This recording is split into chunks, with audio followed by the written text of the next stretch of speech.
Family कहवाक गले मो देढ़शुर स्त्री मु आम स्वामी आम 4 जन गोटे फैमिली रे मिसिकी आम रोलु। आम साइड रे कौन ना समस्ते झील बोहू पुओ समस्ते बिल काम करने जाती। आमर भी सेतबेले चलाचली एते भल नथिला। मो स्वामी मध्य बाहर रही गोटे कंपनी रे छोट मोट काम करुथुले, तो सेथिपाई तांको बदल रे मते बिल काम को जिबा पाई पडुथुला। मो देढ़शुर काम को जाउथिले बोली तांको स्त्री काम को जांतीनी, आमे 2 जन मिसी जाऊ। देढ़शुर दूर रे टिके रही से मो ठारो दूर रे रही काम करंती कांगना से मते छुईबेनी।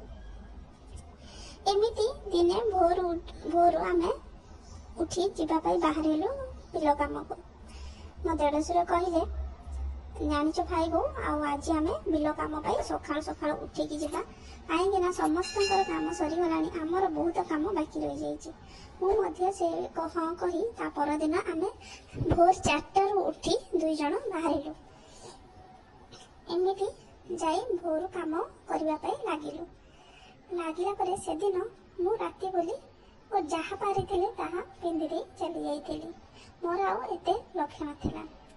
पतला शाढ़ी गोटे पिंधि थी आउ से शाढ़ी को आनी मो अंटारे खुशी देते। मोर पछपट पिठी आ मो पेट सब देखा जाऊ थाए, दूध मध्य अधा अधा देखा जाऊ थाए। मु जेतेबेले नईकी काम करुली टिके टिके जह्न टाइप आलुओ पड़ी थाए। मो आगपट दूध अधा अधा देखा जाऊ थाए, ताहा मो देढ़शुर काम न करी लुचि लुचि देखु थांती।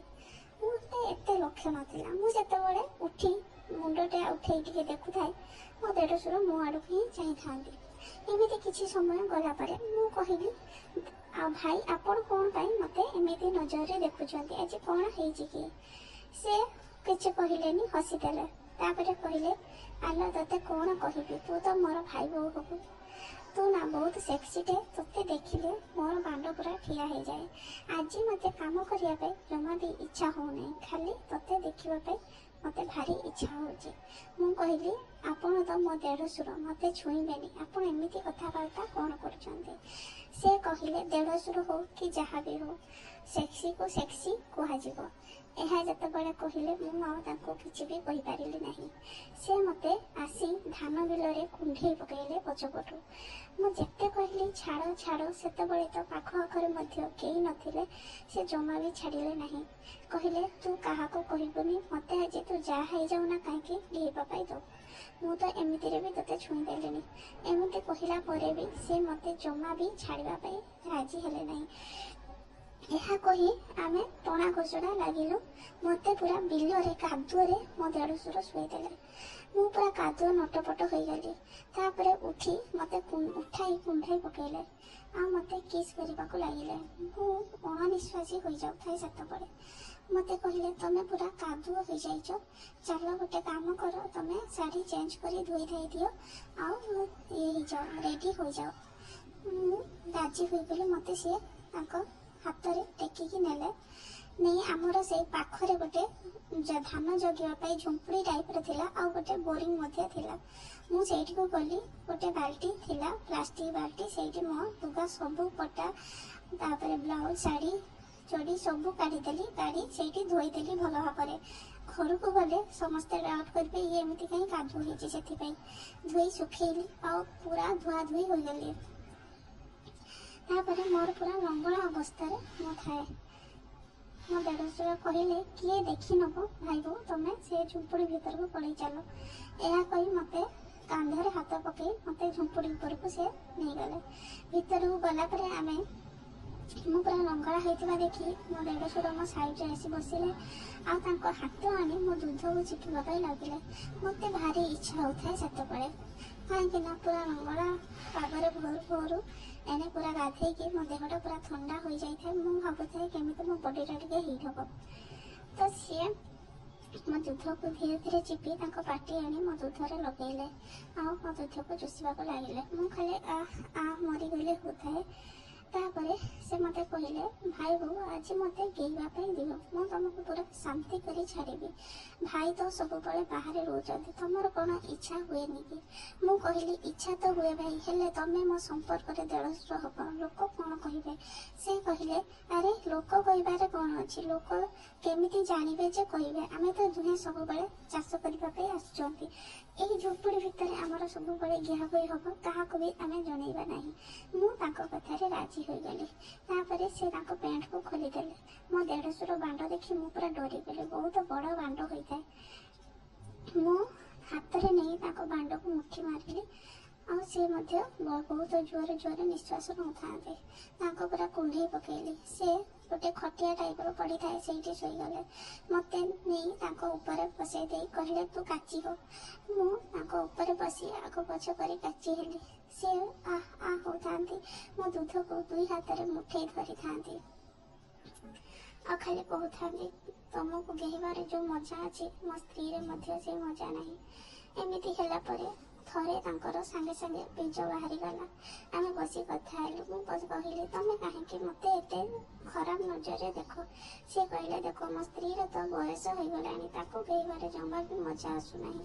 ଆଉ ତମର ଯେଉଁ ବଡ଼ ବଡ଼ ସେକ୍ସି ଦୁଧ ଦେଖିଲେ ନା, ମୋ ବାଣ୍ଡ ପୁରା କାଠେଇ ଯାଏ। ଏମିତି କଥା ହଉ ହଉ ତାଙ୍କ ବାଣ୍ଡ ପୁଣି ଥରେ କାଠେଇ ଗଲା। ଆଉ ମୋତେ ସିଏ ପାଖରେ ଧରି ମୋତେ ଉଠେଇ ପକେଇ ଗେହିଲେ। ମୁଁ ଖାଲି ରଡ଼ି ଛାଡ଼ୁଥାଏ। ସେଦିନ ରାତିରେ ଭାଗ୍ୟ ଭଲ କେହି ବି ନଥିଲେ ଆଖପାଖରେ।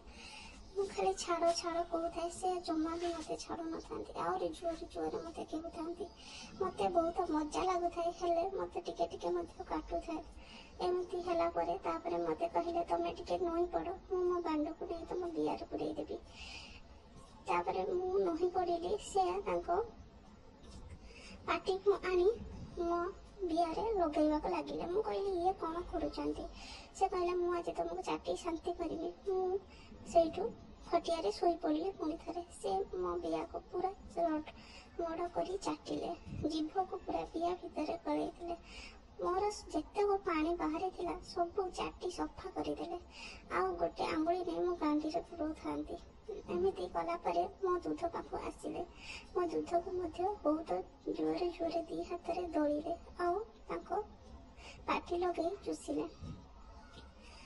କିଛି ସମୟ ଗଲା ପରେ ମୋତେ ପୁଣି ଥରେ କହିଲେ, ତୁ ହାମ୍ବୁଡ଼େଇ ପଡ଼। ମୁଁ ହାମ୍ବୁଡ଼େଇ ପଡ଼ିଲି। ସେ ତାଙ୍କ ବାଣ୍ଡରେ ଟିକେ ଛେପ ଦେଇ ମୋ ବିଆ ଭିତରେ ତାଙ୍କ ବାଣ୍ଡକୁ ଆଣି ପୁରେଇ ବହୁତ ଜୋରରେ ଗେହିଲେ। ମୁଁ ଖାଲି ଆଃ ଆଃ ମରିଗଲି, ମୋତେ ଛାଡ଼, ଏମିତି ଖାଲି କହୁଥାଏ। ସେଦିନ ମୋତେ ଗେହି ଗେହି ମୋ ବିଆଟାକୁ ପୁରା ପୋଲା କରିଦେଲେ। ମୋତେ ଭାରି ଭଲ ଲାଗୁଥାଏ। ମୁଁ ସେଦିନ ଆସି କାହାକୁ ମଧ୍ୟ କିଛି କହିଲି ନାହିଁ। ପୁଣି ଥରେ ମୋ ଦେଢ଼ଶୁରର ମୋର ଯେମିତି ଘରୁ ଯାଇଥିଲୁ ଆଗ ଦିନ, ସେମିତି ଗଲୁ। ପୁଣି ଥରେ ସେଇଠି ଯାଇ ସେମିତି ଗଡ଼ା ହୋଇ ଗିହାପୋଇ ହେଲୁ। ବିଲ ହିଡ଼ରେ ମୋତେ ପ୍ରାୟ ଟାଇମରେ ନଈବା ପାଇଁ କୁହନ୍ତି। ଯେତେବେଳେ ବେଶୀ ଇଚ୍ଛା ହୁଏ ମୁଁ ନଈ ପଡ଼େ। ମୋ ଶାଢ଼ୀକୁ ଉପରକୁ କରି ବିଲ ହିଡ଼ରେ ହିଁ ଅନ୍ଧାର ପାଗରେ ମୋତେ ସେ ଗେହି ଦିଅନ୍ତି। ଏମିତି ଆମର ସବୁବେଳେ ଗିହାପୋଇ ହଉ। ଦିନେ ଘରେ କେହି ନଥିଲେ, ମୋ ଦେଢ଼ଶୁର ଥିଲା, ଆଉ ମୋ ଯାଆ ଯିଏ ସିଏ ତାଙ୍କ ବାପ ଘରକୁ ଯାଇଥିଲେ। ଆମେ ସେଦିନ 2-3 ଦିନ ଜମା ବି ବିଲ କାମ କରିବା ପାଇଁ ଗଲୁ ନାହିଁ। ଡୋରକୁ ବନ୍ଦ କରିଦେଲୁ, ଆଉ ଘରେ ହିଁ ସବୁବେଳେ ଗିହାପୋଇ ହେଲୁ। ଆମର ଘର କବାଟ ଦିନେ ଝରକା ଟିକେ ଖୋଲା ଥିଲା। ଆମର ପଡ଼ିଶା ଘରର ଗୋଟେ ବୁଢ଼ା ଆସି ତାହା ଦେଖିଦେଲା। ଦେଖିଦେଇ ସିଏ କାହାକୁ କିଛି କହିଲା ନାହିଁ, ଆସି ଡୋରକୁ ନକ୍ କଲା। କହିଲା, ତମେ ଦେଢ଼ଶୁର ଭାଇକୁ ଏଇସବୁ କି କାଣ୍ଡ କରୁଛ? ମୁଁ ସବୁ ଦେଖିଦେଇଛି। ବୁଢ଼ାଟାର ବୟସ ନିହାତି 58। ମୁଁ ତାଙ୍କ ଗୋଡ଼ ହାତ ତଳେ ପଡ଼ିଗଲି। କହିଲି, ତମେ କାହାକୁ ଜଣେଇବ ନାହିଁ। ସେ କହିଲେ, ମୋର କ'ଣ ଫାଇଦା ହେବ? ମୁଁ କହିଲି, ଠିକ୍ ଅଛି, ତମେ ଯାହା କହିବ ମୁଁ ସେଇଆ କରିବି। ସେ କହିଲେ, ଠିକ୍ ଅଛି, ତୁ ମୋତେ ଗେହିବା ପାଇଁ ଦେବୁ ତ? ମୁଁ କହିଲି, ଆପଣ ମୋ ବାପା ସମାନ ଲୋକ, ଏମିତି କ'ଣ କଥାବାର୍ତ୍ତା କରୁଛନ୍ତି? ସେ କହିଲେ, ମୁଁ କିଛି ବି ଜାଣିନାହିଁ, ମୋତେ ଗେହିବା ପାଇଁ ଭାରି ଇଚ୍ଛା। ତୁ ଯେତେବେଳେ ତୋ ଦେଢ଼ଶୁର ଉପରେ ବସି କାଚି ହେଉଥିଲୁ, ତୋ ବଡ଼ ବଡ଼ ଦୁଧ ଦୁଇ ଯେଉଁ ଭଳିଆ ହଲୁଥିଲା, ମୁଁ ଦେଖି ମୋ ବାଣ୍ଡ ପୁରା କାଠେଇଗଲା। ମୋତେ ତୁ ଗେହିବାକୁ ଦେବୁ ନା ନାହିଁ? ମୁଁ ତାଙ୍କ କଥାରେ ରାଜି ହୋଇଗଲି। ତାପରେ ସେ ମୋତେ ବି ରୁମ୍ ଭିତରକୁ ନେଲେ। ମୋ ଦେଢ଼ଶୁର ଆଉ ସେ ବୁଢ଼ା ମିଶି ମୋତେ 2 ଜଣ ଗେହିଲେ। ମୁଁ ଖାଲି ଆଃ ଆଃ ରଡ଼ି ଛାଡ଼ୁଥାଏ। ମନେ ମନେ ଭାବୁଥାଏ, ମୋ ସ୍ୱାମୀ ଜାଣିଲେ କ'ଣ ହେବ? ମୋତେ ଏତେ ଜୋରରେ 2 ଜଣ ଗେହୁଥାନ୍ତି। ମୁଁ ଖାଲି ରଡ଼ି ଛାଡ଼ିବା ବ୍ୟତୀତ ମୋ ପାଖରେ କିଛି ବି ଉପାୟ ନଥାଏ। ମୋତେ ଭାରି କଷ୍ଟ ହେଉଥାଏ। ମୋ ବିଆଟା ପୁରା ମେଲା ହୋଇଯାଇଥାଏ। ମୋ ଗାଣ୍ଡିରେ ଜଣେ ପୁରେଇଲା ବେଳେ ଜଣେ ମୋ ବିଆରେ ପୁରଉଥାଏ। ଏମିତି ଭାବରେ ମୋତେ ଖାଲି କେହୁଥାନ୍ତି। ବୁଢ଼ାର ଯେତେବେଳେ ବୀଜ ବାହାରିଗଲା ସେ ତାଙ୍କ ଘରକୁ ଚାଲିଗଲା। କିନ୍ତୁ ମୁଁ ଭାବିଥିଲି ସେଇଠି ବୋଧେ ବୁଢ଼ା ଶେଷ କରିବ ଖେଳ। ହେଲେ ସେ ମୋତେ ପ୍ରାୟ ଟାଇମରେ ଡରେଇ ଧମକେଇ 2-3 ଦିନ କାଳ ଯେତେବେଳେ ବି ଘରେ କେହି ନଥାନ୍ତି ଡରେଇ ଧମକେଇ ଆସି ମୋତେ ସିଏ ନିର୍ଦ୍ଧୁମ ଦିଏ। ମୋ ଦେଢ଼ଶୁର ମଧ୍ୟ ସେଥିରେ ସାମିଲ ହୁଅନ୍ତି। 2 ଜଣ ମିଶି ମୋତେ ଯେଉଁଭଳି କୁକୁର ଭଳି ଘିଅନ୍ତି, କେହି କେହି ମୋ ବିଆକୁ ପୁରା ପୋଲା କରିଦେଲେ।